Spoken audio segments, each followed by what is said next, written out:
welcome again to Jigga Vision. Thank you guys for joining us and tuning in. I certainly appreciate that. I have the one and only Yvonne Boyd with me tonight. We met a few months ago down in Ghana, and it's only right that her and I connect today and have a conversation in regards to why did she go to Ghana and all of the things that she has planned and mapped out. So tell the people about yourself, brief introduction. Okay, my name is Yvonne Boyd. I have dual citizenship with USA and Ghana. I live in both places. Yes, it's a little challenging, but hey, everything is.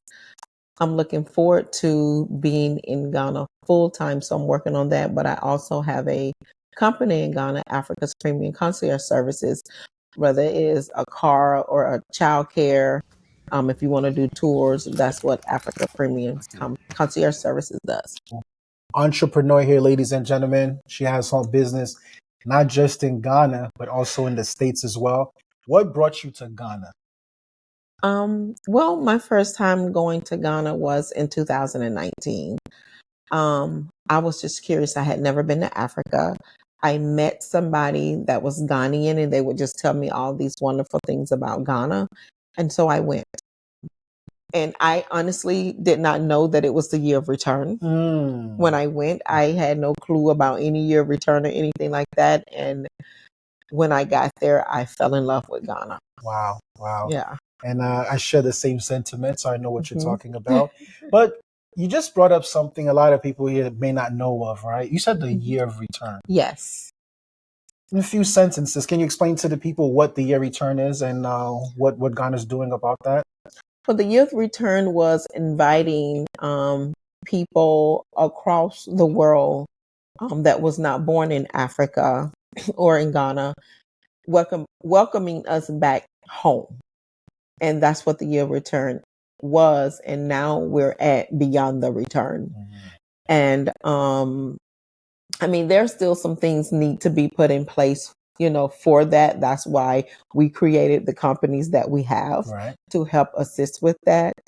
Let's talk a little bit before 2019, right? Tell the people a little bit about that, and if in fact they are interested, where they can find you, you know what I mean, and what you do here in the States. Okay, well, here in the States, I have a hair salon. I'm located in Ocala, Florida. The salon is called Salon Inovi, which is spelled Yvonne backwards. I am a master stylist, master hair cutter, and I also do one-on-one classes with people that are struggling or just need some assistance or continuing education in cutting.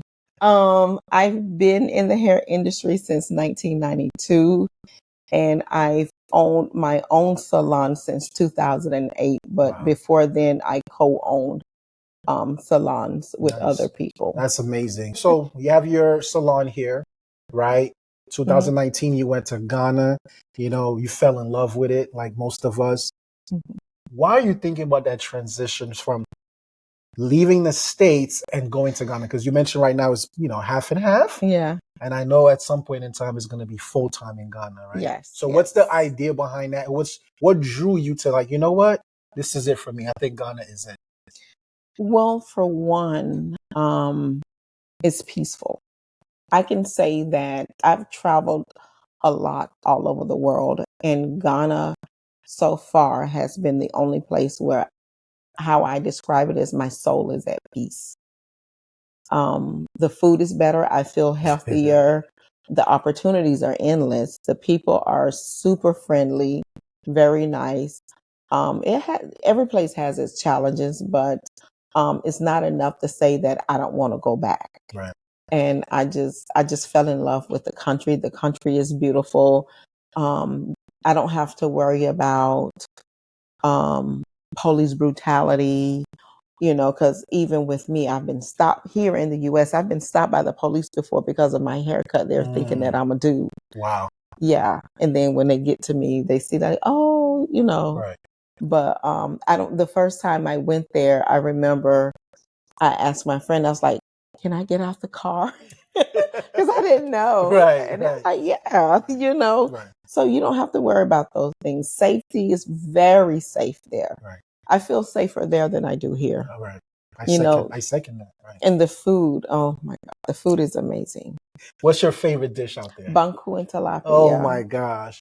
And you know, it's so funny you said tilapia, right? I Because don't eat tilapia that's here. the only country I eat tilapia Me from, too. which is in Ghana, Me right? too. So you yourself, you experience the peacefulness, right? Mhm. Which, from my understanding, in my last check, I think Ghana is the top 30th or 35th safest country in the world, Mhm. and top 4 In in Africa. Africa. Mhm. So it's a safe country, guys. You know what I Mhm. mean? As business owners, right? Especially in a country that we've never been before, but the Mhm. times that we've been there, so we have to network. Mhm. So for you, networking, how is that nightlife like for you? The nightlife is great. It really is a great place to network as well. Um, like friends of mine, I've met people that are now my friends, and they introduce me to their friends that are, I can partner with their services. So, and I've just gotten a lot of help and introductions through going to like nightclubs and stuff in Ghana Right. because people are there to network too. Absolutely. Her and 523 other diasporas had Mhm. received their citizenship in November. And so the administration that was actually still in power in Ghana at the time, they were departing in January. So Mhm. there was a whole thing about doing another ceremony for Mhm. those who have applied and have been approved. And I was in the mix of that. Mhm. So when we met, so as she stated, she started the conversation. We were talking, and come to find out, she had just gotten her a few Mhm. weeks prior her citizenship. So I was just asking questions. What was the process like? Things of Mhm. that nature. And I remember one of the things you told me is just patience. Yeah, Right. definitely. But what has your stay here in Ghana taught you? If there's one big lesson that your stay in Ghana here has taught you, what would it be? Patience. Patience. Oh dear. Oh no, no. Guys, I tell this to my audience all the time. You have to have patience in Ghana, Mhm. and so she reminded me of that. She's like, yeah, you have to be patient. Things are going to work out, but Yeah. just be patient. It's important to Mhm. communicate, right? It's important to network because you Mhm. don't know who you meet today, what they'll bring to you tomorrow, right? And it's, of course, it's the same thing. It's the same sentiment. And, they scratch your back, you scratch theirs. And I'm a firm believer in that. Right. One thing that I love about the African network is it doesn't matter what country they're from. When they're out of Africa, they stick together. Facts. And for me, I would like to see that for, us as well. Because when you travel, that is when we want to connect. Mm-hmm. So tell us in details, right, your business. First and foremost, why did you come up with that business plan, that business idea? Well, I saw a need in Ghana where I wanted to create something that we of the diaspora would get fair pricing because one of the biggest problem is all of us have gotten taken advantage of at some point. Right. And where we've been charged more. So with my company, we partner with the people that actually provide the services that we need. We get their pricing. Once that pricing is locked in and our clients agree, then that's the price. Our clients pay us, we pay the company. So it takes out somebody trying to take advantage of you, Right. And that's one of the main reasons. It's hard for us to find something. Ghanaians already have their system in place. Like it's hard for us coming over to find a driver or find childcare or housekeeping or whatever it is that you need. It's hard for us. Right. So I wanted my company to be a one-stop shop where you come to me and I find it for you. Right. That's amazing. And, something that came to mind when you brought that up, just as an example of, the taking advantage of it happens, right? Yeah. But this is not just in Ghana. It's It's everywhere in the in US. the world, Mhm. actually, So with that being said, that's phenomenal that your business, that's what it entails. And that's how you're able to service the people and helping, especially the diaspora who's thinking about moving permanently or just coming to visit. There's a middleman that can help them. Yes, You know what I mean? absolutely. So, okay. So now you mentioned this is why you birthed this business. Now, what else can you tell us about the business? Because I know you've said a few things, but what other things? Because you do help the big ballers, Yeah. right? So Yes. you the big ballers, and then from people like myself who You might big need a baller. little Don't do that. node. Don't do that. He balls. Don't so explain to the people like as the one of the biggest things a client can ask from you and from your business to something that's small, maybe like a massage therapy, masseuse or whatever. So one of the biggest things that they can ask is if their private jet can land anywhere in the world. I'm sorry. You asked. What? Say no, because I think something went in my. Say that again. One of the biggest thing that you can ask is if your private jet where can your permission for your private jet to land anywhere in the world. Certain places take a few more days than normal, but a lot of places 24 to 48 hours. Wow. So you hear that, guys? I'm speechless. I think this is the end of the video. What?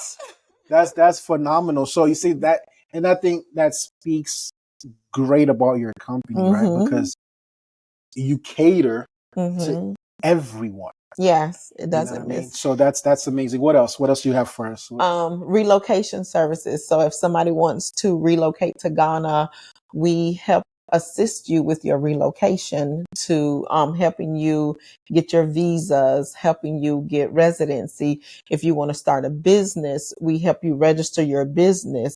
So everything that find housing for you, childcare, school, like whatever you need to relocate, like we're there with you until you get here and everything is going the way you need it to go. That's phenomenal. And the reason why, guys, and Yvonne and I have spoken about these, of course, outside of in front of being in front of camera, it's extremely important, especially for those of us who we don't know Ghana, right? Probably have never been there, right? And so to get your feet wet, it's always good to have somebody who's been on the ground running, right? To be able to, and then she's an amazing networker, if that's even a word. She has so many resources. Sometimes I lean at her and like, hey, what should I do for this? What should I do for that? And she's always, there's nothing I've ever asked Yvonne.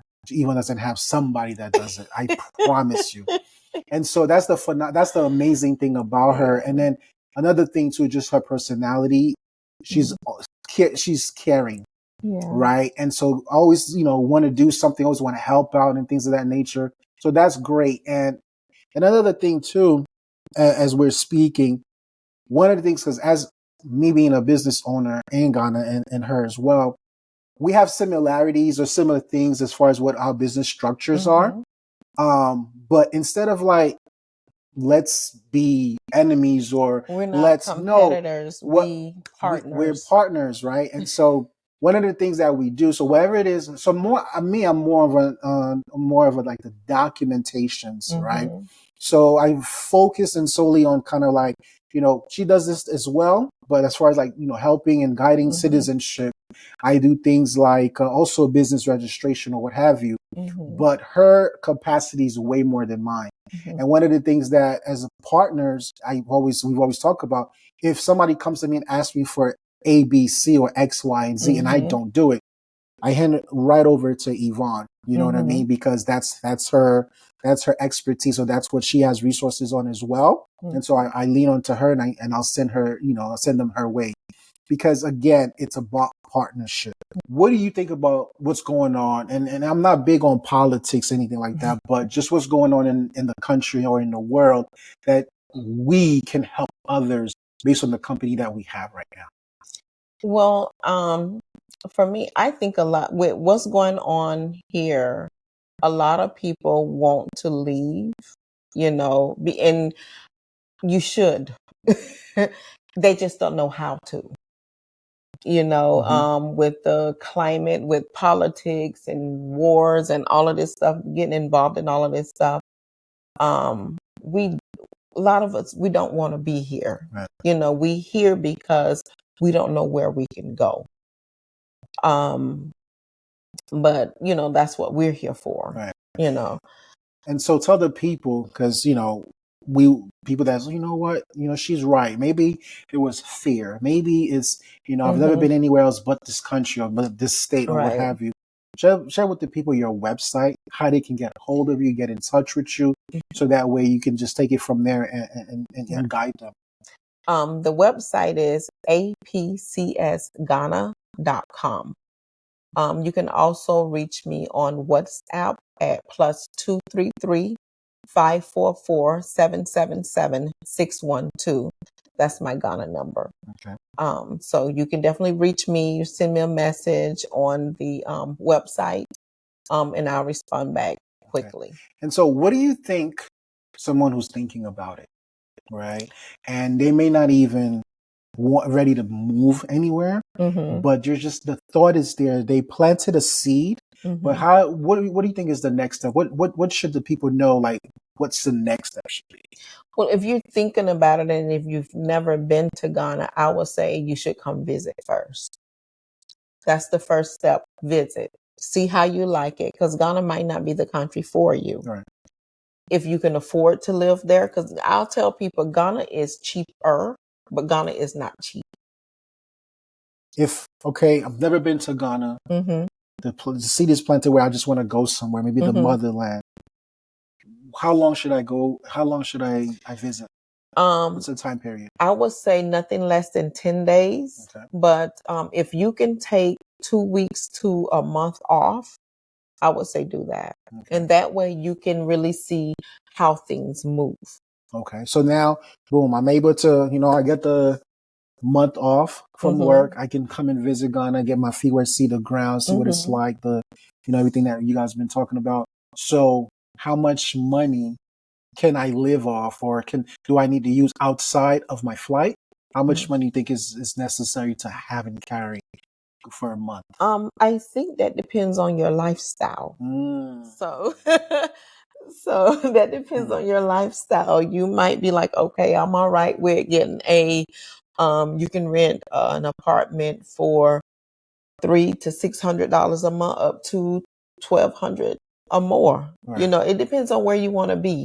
If you want to be like Cantonments, Osu, Laboni, those areas, you're looking at rent for a studio for nothing less than $1,200-1,300. That's just for a studio. And guys, just to kind of add to that, those areas are like high-end areas, right? Don't get it mistaken. Ghana has $1 million homes, right? People drive Benzes everywhere. Range Rovers is like Toyota exactly. Corollas in Ghana. Like I would even ship my Honda to Ghana because I look stupid. So don't get taken back, because it's true. You would find $1,200 a month apartments, but on the lower end, like let's say I just want to rub shoulders with the locals. If you want to rub shoulders with the locals, me personally, I like East Legon. It's more affordable, and it's a lot going on there, and you'll be able to learn a lot, see a lot just in East Legon. Right. And East Legon is a nice area. I've been there. I have people that stays there, so I go there quite a bit. And everywhere in Accra is validated, right? It's definitely somewhere you can stay and with no worries. I've been outside, and she's been outside of Accra. Accra is the capital. Yeah. Where everything and anything and everything happens. You have amazing time and so on and so forth. So that's good for the people to know. The cost of living outside of getting an apartment or studio, what have you. What are your thoughts on that? What are your if this visiting now, well, most time if you're visiting and you're renting a place, it really would be through Airbnb most times, or you get somebody that you get to know. But in this case, I know Yvonne, so I don't need. Okay, Airbnb. Well, let me tell you my experience going to Ghana before I'm actually signed a lease for a year. I felt comfortable there. So that's what my budget could allow me to stay. Right. But I had been staying at this, like I've been in the same Airbnb to the point where I only rented it on Airbnb maybe once or twice. And then the owner, formed a friendship. And it's like, okay, what can I get it for off Airbnb? Because a lot of times they'll give you a lower rate, Right. Because that way they get all the cash. Right. So it's like, down. don't be afraid to kind of negotiate. Everything is negotiable. Facts. Like Facts. everything is negotiable there. Right. So that worked for me, until, it's like the area that I'm in now is Chateau, which is a very nice area. I like it. It's quiet. I like East Lagon. Okay. I like East Lagon. For me, I can rub shoulders with any and everyone. Yeah, me too. I've actually even stayed in 40 minutes away from East Lagon. Okay. And I'm talking about where locals. Yeah. I don't know if you even know that. So Okay. I've been there. I actually stayed there for 3 months. Oh wow. You know what I mean? And so every morning I wake up, the red dirt, clay. the clay. I go walking a mile each way, and I'm with the locals. Tearing your shoes off. Facts. That's a fact. Tearing your shoes. Don't wear your designer shoes Oh man, out there. I left my polo loafers. That's what happened because they got messed up. But so my point is it all depends on your style. It all depends on what you're there for. Because I encourage people to understand the local, right? Especially when you're not moving, even if you're not moving, but you're visiting, you have to adapt to the environment. The environment don't adapt to you. You have to go with an open mind. Facts. Ghana is not America. They don't even think like us. They don't act like us. They act like Ghanaians because you're in Ghana. That's right. Don't go there, criticizing how things are. It's not America, and you're not, but you're going to be good though. There are several tours that one can take and one can participate in Ghana. What would you say is your number one tour for a first-time visitor to actually go to? Cape Coast. Okay. Cape I just want to make sure we're on the same page. You got Cape Coast. It would be my first one. And the second one would be the bathing ceremony. Okay. I haven't done that one. But me neither. Okay. So tell the people why Cape Coast. Like, why is it? Because I always tell the people. Like, so Ghana has a lot of different castles, which was slave ports. But Cape Coast was one of the most common ones. They had when you go there, don't spoil it though. When you go there, the way that you hear, or when you hear the things that happen to our ancestors that are in all these other countries now, when you hear about them going through the door of no return, knowing that they would never come back, it's going to break your heart. Right. I'm just being honest. But you have to go because you need to know what our ancestors endured. Sure. And to know that their descendants, which is us, the ones we're here because our ancestors survived. They always wanted us to come back home. It was never meant for us to stay abroad. So we come back home with our experiences, with our gifts, our talents, and we come back and we build Africa. That's my hope and my prayer that we come back and we build Africa. I just think that every Black person that have not been born on the continent of Africa needs to go. I don't care what country you go to, you need to go. Most of us come from sub-Saharan West Africa, and we should definitely visit there because when I tell you my first time going, I felt at home. This is where I belong. It's true. It's true. I'm getting emotional. I'm like trying to hold it back, but no. I've said this before. Exactly what you just said, right? I think that with the first time I've ever been to Ghana and I touched the soil, like my feet landed. It was a feeling of, it was like a surreal moment. It took me over 2 weeks to really like, I'm in Africa. I know you had to process it. And it was, guys, I don't want to get emotional, but yes, I'm